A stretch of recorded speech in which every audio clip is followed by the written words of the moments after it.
नमस्कार मित्रों, स्वागत है। बने रहिए बनारसी अंचल के साथ। तो फिर से एक नए प्रैक्टिस पेपर में, और ये सारे प्रश्न आए हुए हैं यूजीसी नेट इत्यादि परीक्षाओं में। तो आप अपना अनुमान लगाइए और इस प्रश्न पत्र का बेहतर लाभ उठाइए। पहला प्रश्न, भारत में प्राचीनतम चूल्हे मित्रों का पुरातात्विक अवशेष मिला है। बिला सुरगाम से, हुंसकी से, भीमबेटका से, महगरा से। तो भारत में प्राचीनतम चूल्हे का पुरातात्विक अवशेष मिला है बिला सुरगाम से।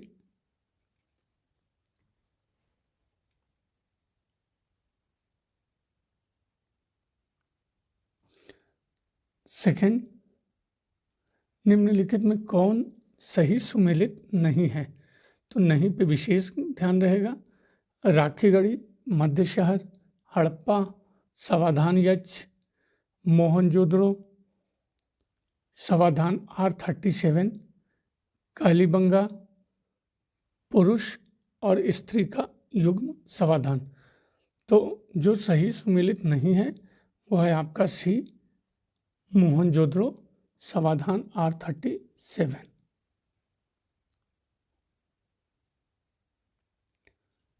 क्वेश्चन थर्ड, सूची 1 का सूची 2 से सुमेल करना है। तो देख लीजिए, एक तरफ हड़प्पी स्थल और दूसरे तरफ पुरातात्विक अवशेष। तो पहला मोहनजोदड़ो, वहाँ से देखिए क्या मिला है। उत्कीर्ण कांस्य कुल्हाड़ी। हड़प्पा,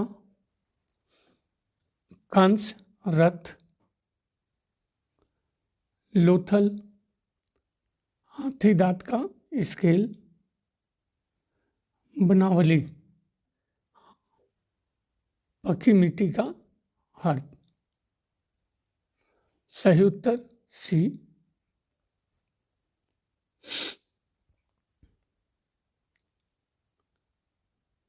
क्वेश्चन 4, निम्नलिखित उद्धरण का लेखक कौन है? तो यह हो सकता है कि भारतीय राज्यों में विजयनगर का राज्य सामंतवाद के कुछ रूपों के नज़दीक रहा हो, लेकिन इस युद्ध राज्य तथा यूरोप एवं जापान के दूसरे राज्यों जिनके लिए सामंतवाद शब्द का इस्तेमाल किया गया है, इन दोनों के बीच का फर्क इतना बुनियादी रहा है कि यह अवधारणा उस समय की सामाजिक व्यवस्था के विमर्श के लिए कोई उपयोगी ढांचा नहीं दे पाती। DC Sarkar, Nilkanth Shastri, A Krishnaswami, Burton Stein. तो यह कथन या यह उद्धरण आपका है बर्टन स्टाइन। क्वेश्चन 5,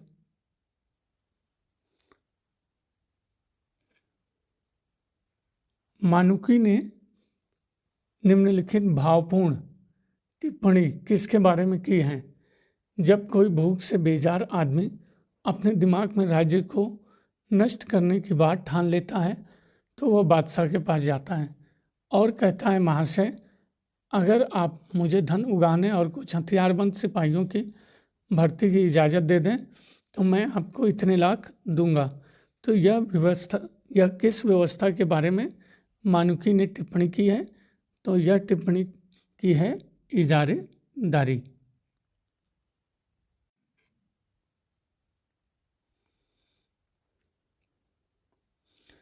क्वेश्चन 6, 2 वक्तव्य हैं, कथन और कारण।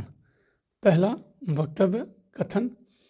कुछ लोगों का विचार था कि एक समाजवादी सरकार के अंतर्गत उपनिवेशवाद में एक सकारात्मक सभ्यतापरक भूमिका निभाई। सही या गलत? तो सही। कारण आर, समाजवादी आंदोलन के कुछ वर्गों के द्वारा अपनी अपनी सरकारों की औपनिवेशिक नीतियों का समर्थन करने के लिए ऐसे विचारों का अक्सर उपयोग किया गया। सही, गलत? सही। और एक्सप्लेनेशन या व्याख्या के रूप में भी सही या गलत, तो सही कह सकते हैं मित्रों। ए या आर दोनों सही है और आर एक ही सही व्याख्या है। क्वेश्चन 7,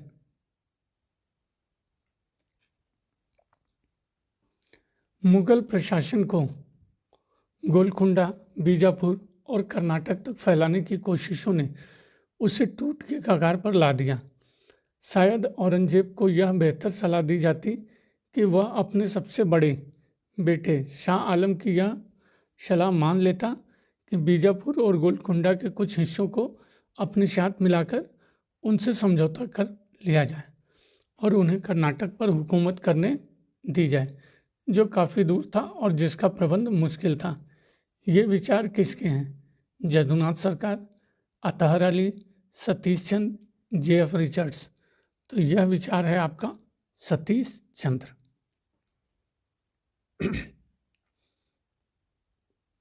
क्वेश्चन 8,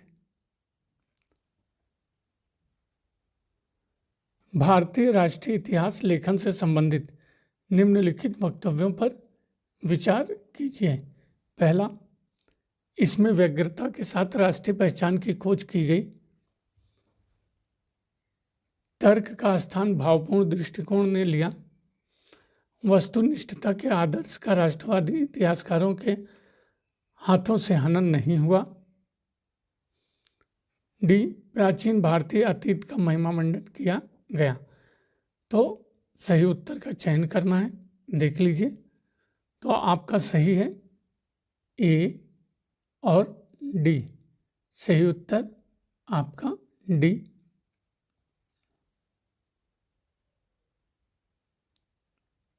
क्वेश्चन 9, दक्षिण एशिया में कहाँ पर सबसे प्राचीनतम गेहूं जौ की खेती का प्रमाण मिला है? पंजाब, बलूचिस्तान, सिंध, राजस्थान। तो दक्षिण एशिया में जहाँ पर सबसे प्राचीनतम गेहूं जौ की खेती का प्रमाण मिला है वो है बलूचिस्तान।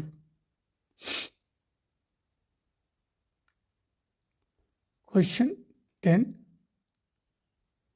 निम्नलिखित में से किस वैदिक देवता का आवाहन एशिया माइनर के बोगजखोई अभिलेख में मिला है, या अभिलेख में है, सॉरी। किस देवता का आवाहन एशिया माइनर के बोगजखोई अभिलेख में है?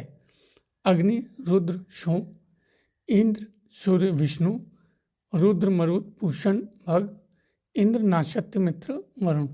तो जिस वैदिक देवता का आवाहन एशिया माइनर के बोगजखोई अभिलेख में है वो है आपका डी, इंद्र, नाशत्य, मित्र और वरुण।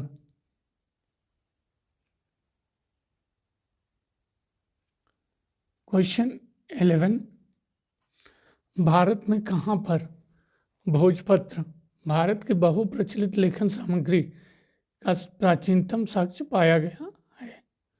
कौशाम्बी, हस्तिनापुर, अतरंजी खेड़ा, श्रृंगवेरपुर। तो भारत में जहाँ पर भोजपत्र, भारत की बहुप्रचलित लेखन सामग्री का प्राचीनतम साक्ष्य पाया गया है वो है श्रृंगवेरपुर।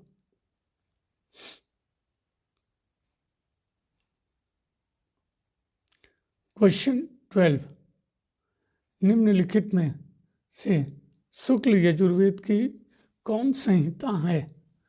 काठक, मैत्रायणी, तैत्तिरीय, वाजसनेयी। तो शुक्ल यजुर्वेद की संहिता है वाजसनेयी।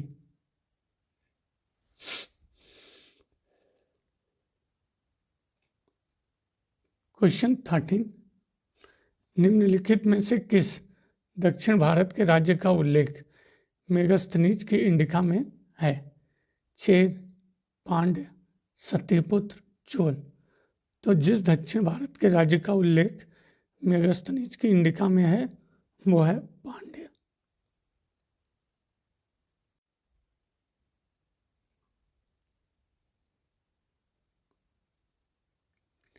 क्वेश्चन 14, कहाँ पर भारतीय उपमहाद्वीप का सबसे बड़ा अर्धवृत्ताकार पूजा स्थल खोजा गया हैं? सिरसुख, सिरकप, कौशाम्बी, अनुराधापुर। तो जहाँ पर भारतीय उपमहाद्वीप का सबसे बड़ा अर्धवृत्ताकार पूजा स्थल खोजा गया है वह है सिरकप। 15 निम्नलिखित में कौन तृतीय संगम का अध्यक्ष था? इरुंडयार, तिरुपुर मेरिट, नक्कीरर, मुदिनगर यर। तो तृतीय संगम का अध्यक्ष था आपका नक्कीरर। तीनों संगम के देख लीजिए मित्रों, यहाँ पे दिया हुआ है। प्रथम संगम स्थान मदुरई अगस्त ऋषि, द्वितीय संगम कपाटपुरम अलैवाई अगस्त ऋषि, तृतीय संगम मदुरई नक्कीरर। 16 निम्नलिखित में से किस राजवंश ने भारत में सर्वप्रथम अपने सिक्कों पर तिथि का प्रारंभ किया? हिंद यवन, हिंद सीथियन, कुषाण, कर्दमक शक। तो भारत में सर्वप्रथम अपने सिक्कों पर तिथि का प्रारंभ किया गया आपका हिंद यवन।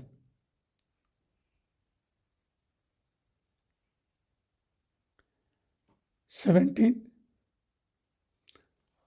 बयाना निधि में समावेशित गुप्त शासकों के सिक्के चंद्रगुप्त प्रथम से बुद्धगुप्त तक, चंद्रगुप्त प्रथम से स्कंदगुप्त, चंद्रगुप्त द्वितीय से विष्णुगुप्त, चंद्रगुप्त द्वितीय से कुमारगुप्त तृतीय।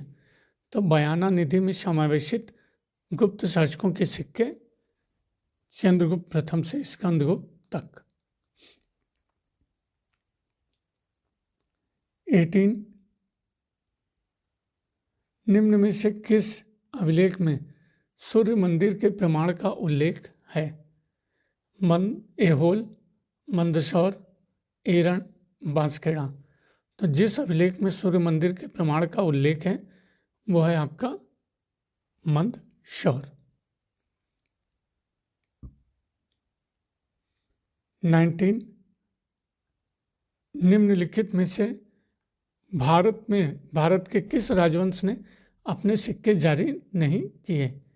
चालुक्य, पल्लव, राष्ट्रकूट, चोल। तो भारत के जिस राजवंश ने अपने सिक्के जारी नहीं किए वो मित्रों दो उत्तर दिया हुआ है, बी और सी। एक्सप्लेनेशन आप थोड़ा सा इसको ध्यान देंगे। भारत के जिस राजवंश ने अपने सिक्के जारी नहीं किए, पल्लव और राष्ट्रकूट। एक्सप्लेनेशन थोड़ा सा पढ़ेंगे मित्रों पॉज करके। क्वेश्चन 20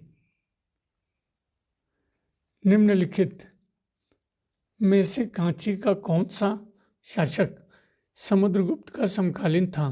महेंद्र, नीलराज, विष्णुगुप्त, उग्रसेन। तो कांची का जो शासक समुद्रगुप्त का समकालीन था वो है, अनुमान लगाइए, विष्णुगुप्त।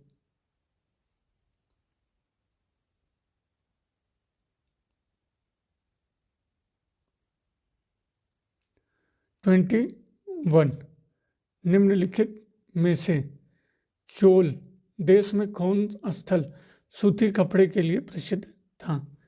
कावेरी पत्तनम, नंदीपुर, उरैयूर, तंजौर।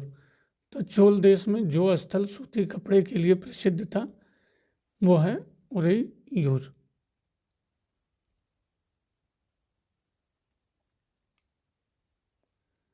22 निम्नलिखित में से कौन लेखक अपने समकालीन समाज की बुराइयों पर व्यंग्य करने के लिए जाना जाता है? भाष, भवभूति, क्षेमेंद्र, श्रीहर्ष। तो जो लेखक अपने समकालीन समाज की बुराइयों पर व्यंग्य करने के लिए जाना जाता है वो है आपका क्षेमेंद्र।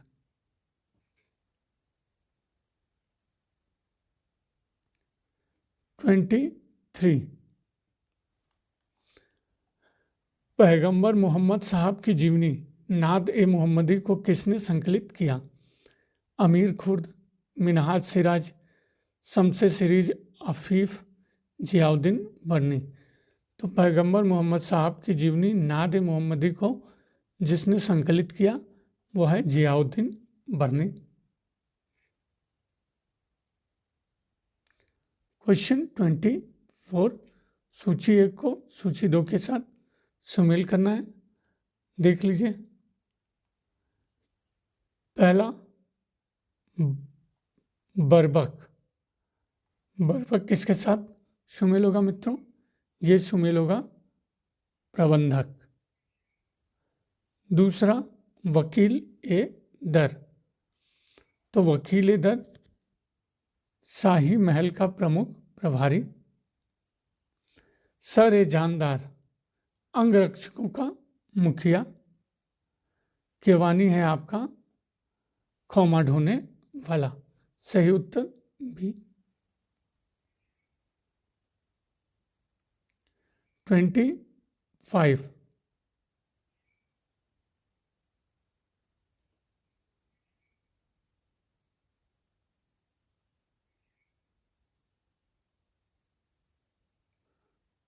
कौन सा कथन सही नहीं है? देख लीजिए,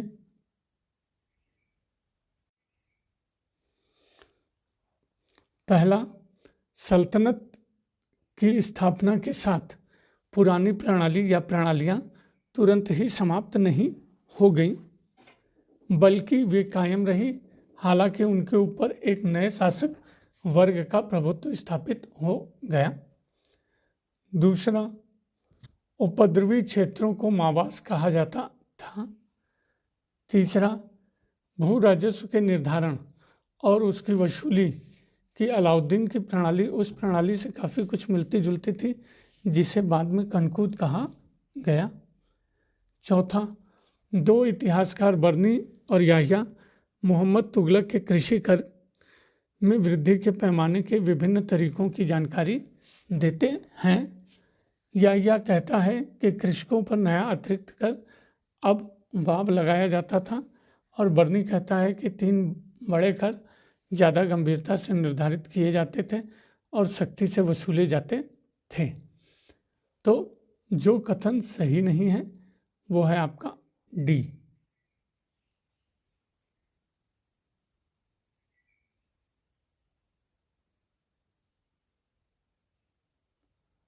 क्वेश्चन 26,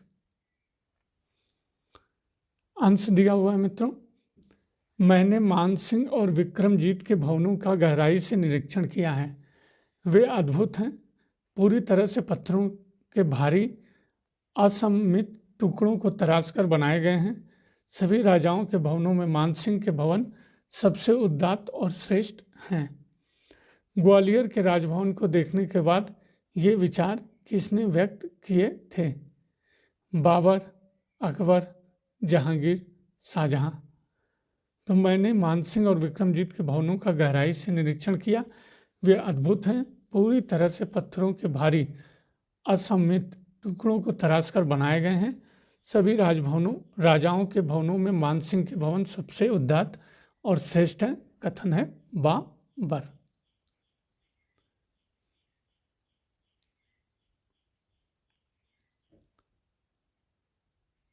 27,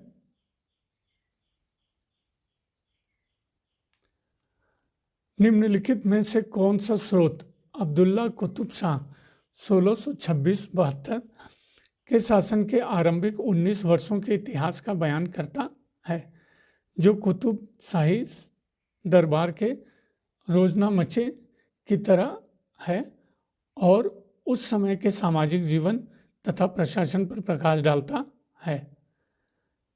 पहला, ए मीर रफ़ी-उद-दीन का तज़किरात उल मुलूक। बी, मिर्ज़ा निज़ामुद्दीन अहमद का हकीकत उ सलातीन। सी, मनसाराम का मासिर ए निज़ामी। डी, तबतबाई का बुरहान ए मासिर। तो यह स्रोत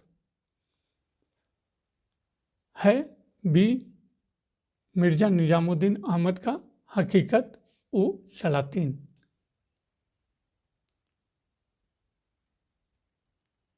क्वेश्चन 28, मुगलों के ज़माने में बादशाह को तोहफे देने के लिए दो तरीके प्रचलित थे, पेशकश और नज्र। औरंगजेब ने इस शब्दावली को नए सिरे से परिभाषित किया। निम्नलिखित में कौन सा कथन इस संदर्भ में सही नहीं है? ए, नगद के रूप में दी जाने वाली हर पेशकश को नज्र कहा जाए। बी, राजकुमारों द्वारा दिए जाने वाले तोहफों को नियाज कहा जाए। सी, अमीरों द्वारा दिए जाने वाले तोहफे को निशार कहा जाए। डी, कम महत्वपूर्ण अवसरों पर धन्यवाद देने और सम्मान व्यक्त करने के लिए दिया जाने वाले तोहफे को नज्र कहा जाए। तो जो कथन इस संदर्भ में सही नहीं है वो है आपका डी।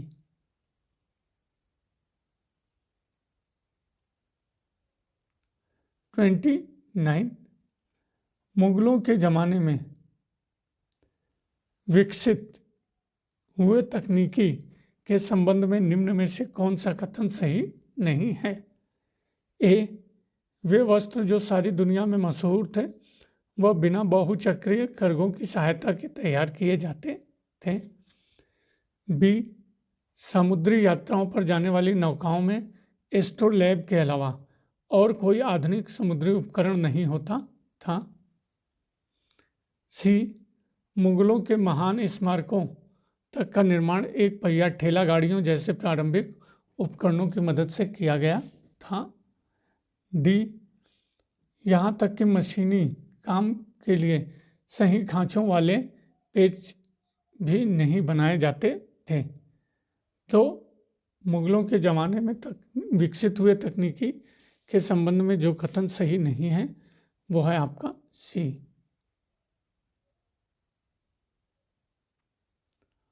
क्वेश्चन 30, मध्यकालीन भारत के ऐतिहासिक स्रोतों में चकला शब्द का प्रयोग किन अर्थों में हुआ है?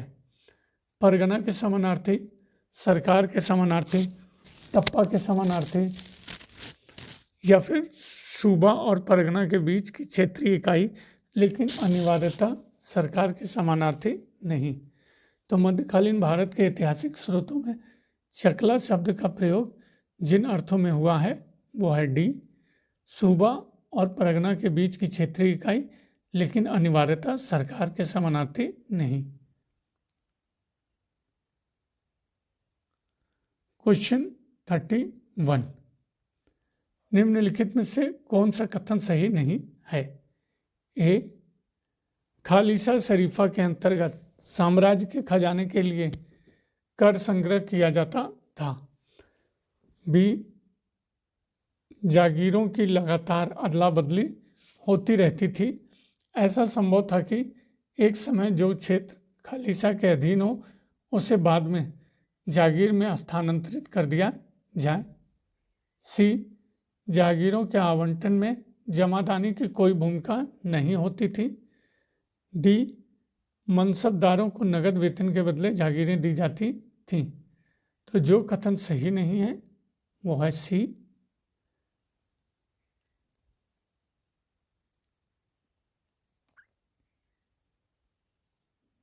32, मुगल दरबार की तहजीब के बारे में निम्नलिखित में से कौन सा कथन सही नहीं है? तो नहीं पे विशेष ध्यान रहेगा मित्रों। पहला, दरबार की कार्यवाही के दौरान अमीरों को बैठने की इजाज़त नहीं होती थी। बी, औरंगजेब ने 1683 में यह आदेश जारी किया था कि 2000 से नीचे स्तर के मनसबदारों को बादशाह से छुट्टी लेने के लिए फातिहा के पढ़े जाने का इंतज़ार करना जरूरी नहीं होगा। सी, औरंगजेब ने 1693 में यह आदेश दिया था कि अमीरों की पोशाक का रंग लाल नहीं होना चाहिए। डी, बादशाह के सामने अमीरों को नीम आस्तीन पहनकर और कंधों पर शाल लपेटकर उपस्थित होना होता था। तो जो गलत कथन है, सही नहीं है, वो है डी। 33, कहाँ पर ऐसा स्कूल विकसित हुआ जहाँ मिफ्ता उल फुजाला जैसे शब्दकोश के साथ अन्य पांडुलिपियों का प्रचुर मात्रा में चित्रांकन किया गया। बंगाल, मालवा, गुजरात, दक्कन।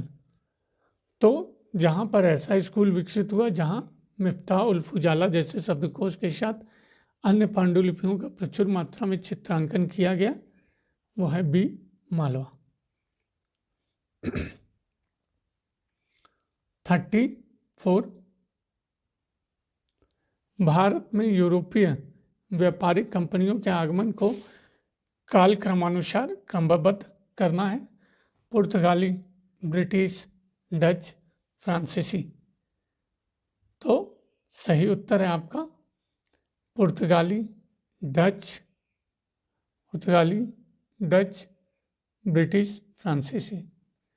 सही उत्तर डी।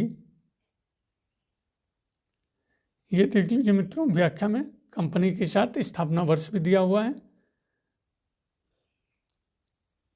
क्वेश्चन 35 कर्नाटक में काउंट दी लाली भी होता है के सैन्य अभियानों से संबंधित निम्नलिखित वक्तव्यों पर विचार कीजिए।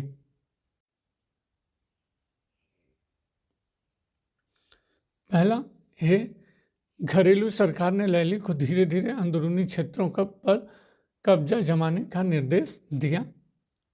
बी, भारत फ्रांसीसियों को सर्वश्रेष्ठ लाभ दिलाने के लिए भारतीय रियासतों के आपसी झगड़ों में शामिल होना।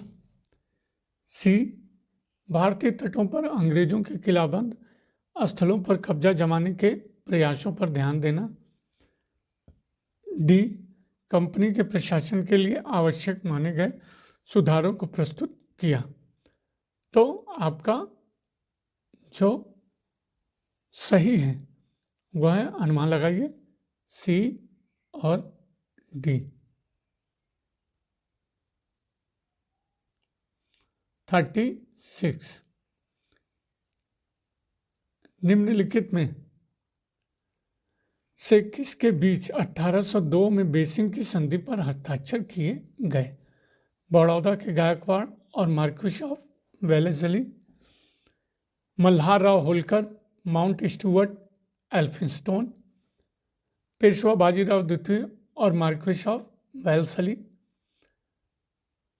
सतारा के राजा प्रताप सिंह और माउंट स्टुअर्ट, एल्फिंस्टोन। तो जिसके बीच 1802 में बेसिंग की संधि पर हस्ताक्षर किए गए वो है सी, पेशवा बाजीराव द्वितीय और मार्क्विस ऑफ वेलेस्ली। 37 1832-33 में कुल जनजाति विद्रोह में कौन सी जनजाति सम्मिलित नहीं थी?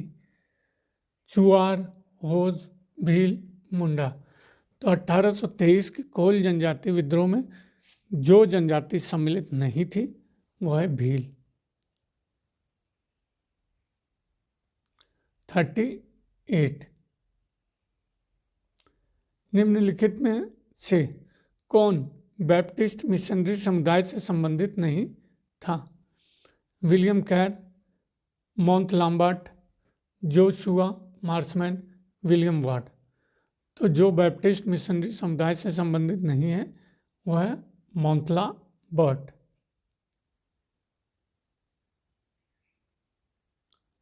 39 दयानंद सरस्वती निम्नलिखित किस धार्मिक विचार के विरोधी नहीं थे? मूर्ति पूजा, बहुदेववाद, सर्वेश्वरवाद, गाय के प्रति पूज्य भाव। तो दयानंद सरस्वती जिस धार्मिक विचार के विरोधी नहीं थे वो है गाय के प्रति पूज्य भाव। 40 निम्नलिखित में से कौन एक प्राच्यविद ओरिएंटलिस्ट नहीं था? H.T. Colebrook, Charles grant, William Carey, James Prinsep. तो जो एक प्राच्यविद ओरिएंटलिस्ट नहीं था वह है चार्ल्स ग्रांट।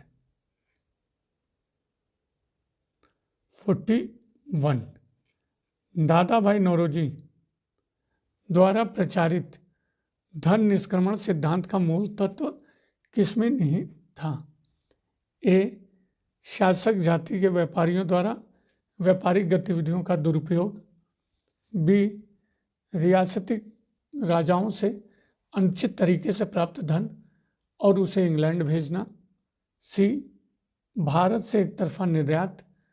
डी, ब्रिटिश उत्पादित वस्तुओं को भारतीय बाजारों में भर देना।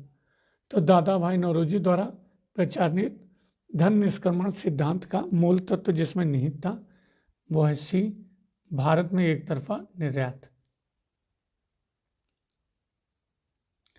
42, सूची 1 में उल्लिखित सामाजिक आंदोलनों को सूची 2 में उल्लिखित क्षेत्रों के साथ सम्मिलित कीजिए। परमहंस मंडली, अनुमान लगाइए। महाराष्ट्र। कायस्थ सभा, उत्तर प्रदेश। सरीन सभा, अनुमान लगाइए मित्रों, पंजाब। और श्री नारायण धन परिपालन सभा, केरल। सही उत्तर है 43। फिर से सुमेल करना है, आप देख लीजिए।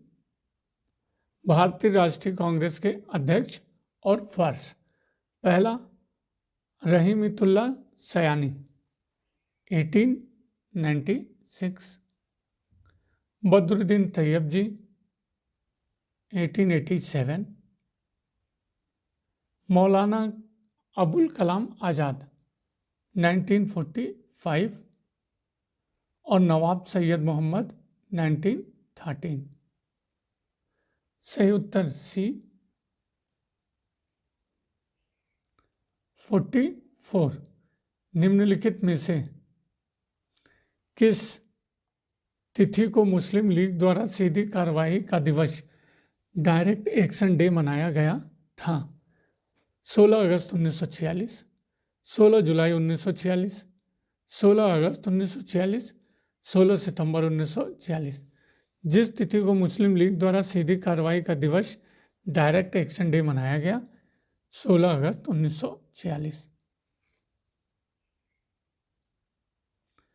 45।